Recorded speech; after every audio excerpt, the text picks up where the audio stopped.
ноҳияи ба номи мир саиди алӣ ҳамадонӣ дурнамои истеҳсоли солонаи пахторро таъмин кард.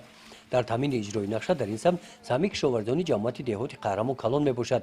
хоҷагиҳои пахтакори ин ҷамъияти деҳот дар ин мавсим пурмаҳсул меҳнат намуда ба қадри 2632 тонна пахта ҷамъоварӣ намуданд, ки аз ҳар гектар 25 центнери ҳосилро ташкил додааст. дар ҳамоише ки баҳшида ба иҷрои дурнамои солонаи ҷамъоварии пахта дар ҷамъияти деҳоти қаҳрамон доир гардид, раиси ноҳия ба ин муносибат кишоварзони ноҳияро табрик намуда зикр намуданд, ки аз рӯзҳои мусоиди фасли тирамоҳ истифода намуда ҳосили пахтаи боқимондаро пурра ҷамъоварӣ намоянд. қайд кардан ба маврид аст, ки дар қатори дигар соҳибкорон дар самти корҳои ободонӣ саҳми хоҷагиҳои деҳқонӣ ҳам дар ноҳия калон мебошанд.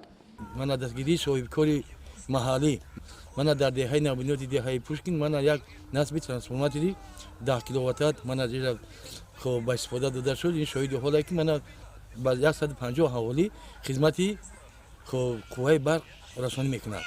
дар баробари ин дар ҳудуди ҷамоат дар ҳамаи деҳаҳо корҳои ободонии созандагӣ бо суръат рафта истодааст ва дар деҳаи пахтакоре ки мана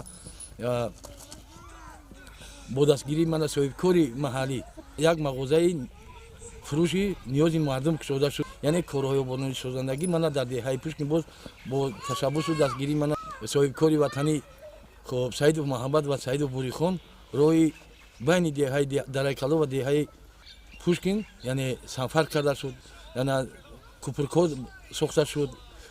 умуман дар ҳудуди ҷамоат корҳои ободонию созандагӣ бо суръат рафта истодааст ба шарафи яъне ҷашни истисолагии истиқлолияти ҷумҳурии Tojikiston. ҳамин гуна ҳамоиш дар дигар деҳаҳои ин ҷамъияти деҳот доир гардиданд. гузориши Хоҷа Назриев, Худойназар Зуҳуров аз ноҳияи ба номи Мир Саиди Алӣ Ҳамадонӣ барои барномаи иттилооти Навид.